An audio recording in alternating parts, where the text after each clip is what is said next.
Hi everyone, and welcome back to the YouTube channel for the pregnancy vlog. I just want to talk a minute about gestational diabetes. I went in yesterday morning for my test. I was really lucky from what I found out from other people, and obviously I've been through this before, but I have a new doctor, so things are a little bit different from office to office because of course, everyone's got a different protocol, and not only is it a different doctor, it's a different hospital group. So this is what they gave me, and I'll put a picture in of this. It's Gluco Crush. Now,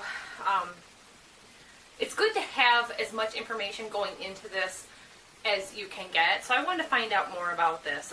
This says it's 50 grams of dextrose, and it's 10 ounces. So a lot of people said it's an 8-ounce bottle. It looks like 10 ounces is across the board the same for everybody. I got the orange flavor. They didn't give me a bunch of choices. It does kind of taste like a orange high C drink, sugary and flat. It's not carbonated. You have to drink it within 5 minutes. That's the hard part for most people because it is so sweet. It really helps. If they give it to you a day ahead of time, like they used to at my old doctor's office, put it in your refrigerator and drink it cold.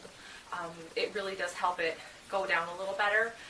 Because my doctor's office didn't require me to fast, that's why I was so lucky, I knew that at certain times of the day or on an empty stomach, sugar will bother me. So number one, I didn't want to create the situation that would show a high sugar level in my blood that isn't part of my day-to-day.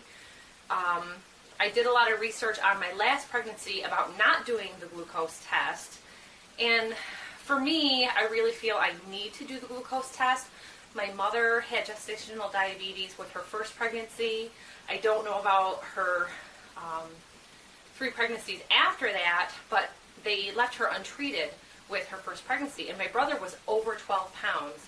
So having an over 12-pound baby when you're like a 120-pound woman, and she's only like 5'7", 5'8", that is a huge baby, and it's just unheard of these days. They don't let that go. And he was born in like 1968, so things are a lot different now.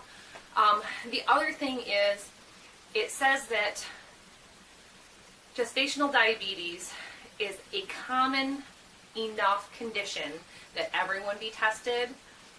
They say Group B strep is also. However, in everything that I found, it said that only 2% on average, it might have been 4, but I think it was 2% of the pregnant women who get tested for gestational diabetes come back a positive result. Now, if you get a positive result, that doesn't necessarily mean you have the gestational diabetes. It means they need further testing, and then you get the 3-hour test, which they will draw your blood once an hour over 3 hours, plus a starting blood draw. And again, on that one, it is fasting. It's absolutely fasting. They're kind of creating that kind of fail environment, so I really didn't want to have to go through that. So there's other methods that you can do. So I had found out you can monitor your own blood sugar by doing the finger prick, like an AccuCheck monitor. The actual cost with the insurance deductible still comes out reasonable that you could do this test on your own. You just have to be diligent to test your own blood and get those readings back to the doctor so they can determine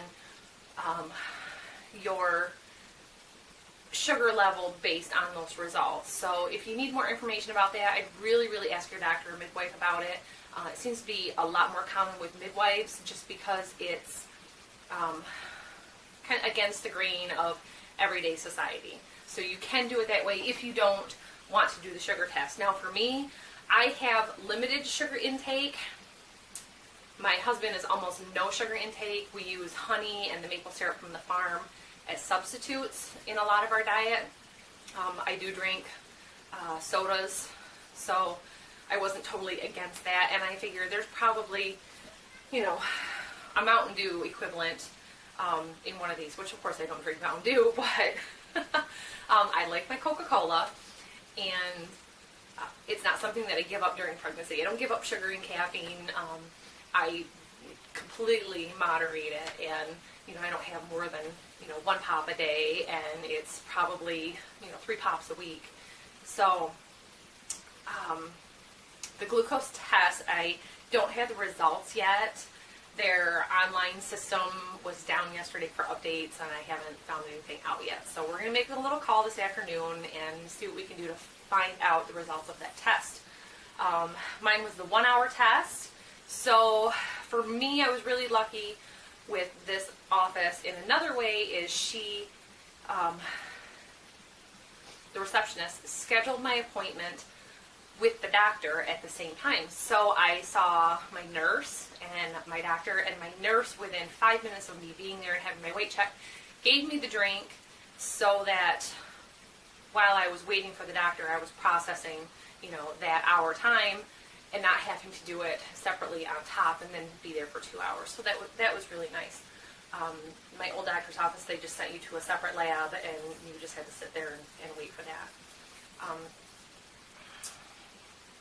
So I saw my whole doctor's office. The kids got to go for the first time, and they got to hear the baby's heartbeat, so that was real exciting for all of them.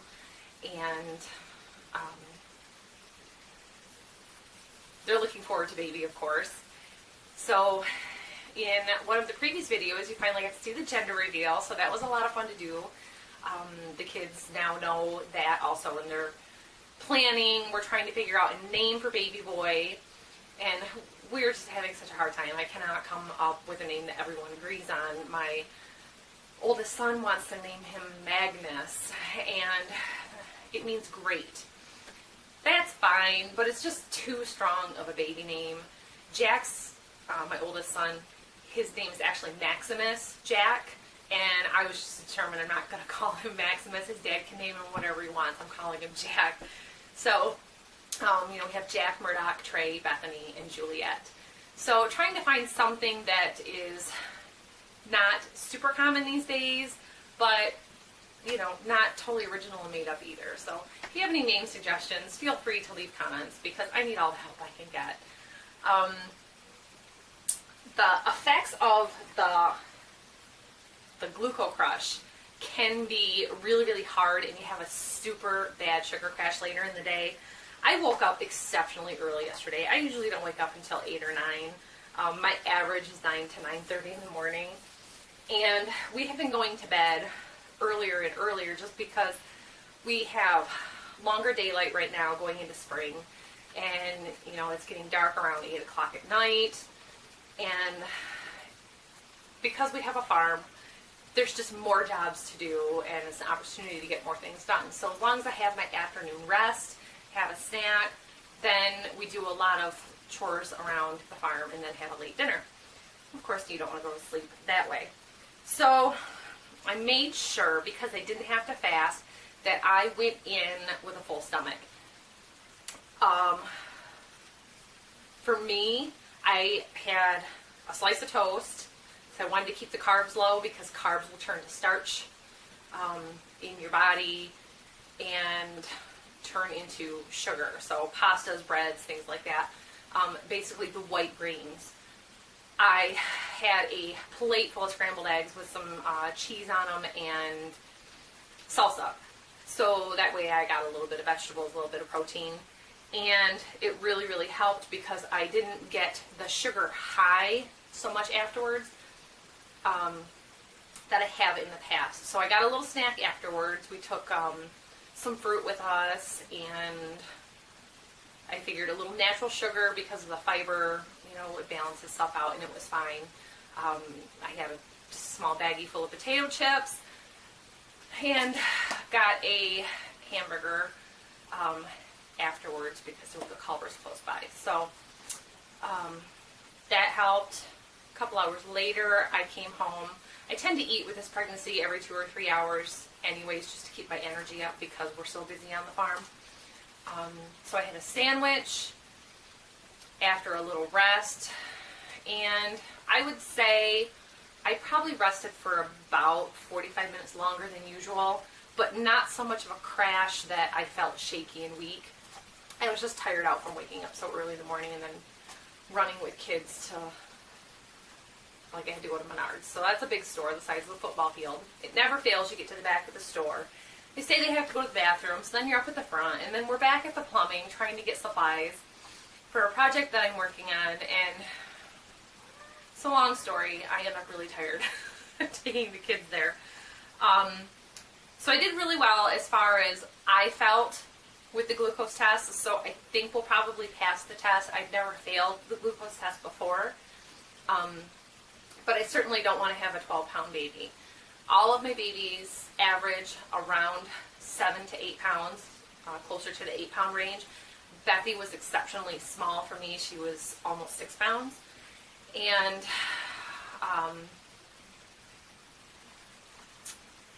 even my daughter's babies, they're 8-pound babies, and my mom's babies on average were 8, 9-pound babies. So that's plenty big to have to deliver. I do the vaginal deliveries at the hospital. I haven't had to have cesarean yet. We've had some close calls, but my husband being there, just really helping me and being my advocate at the hospital has helped a lot. So hopefully we'll have a normal-sized baby with not diabetes, and we'll be able to deliver just fine.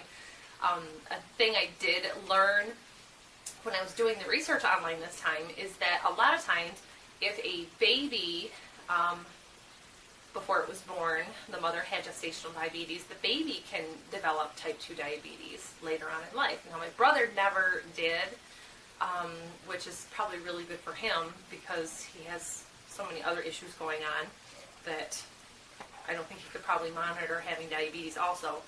But it says that the mother can develop diabetes within 10 years.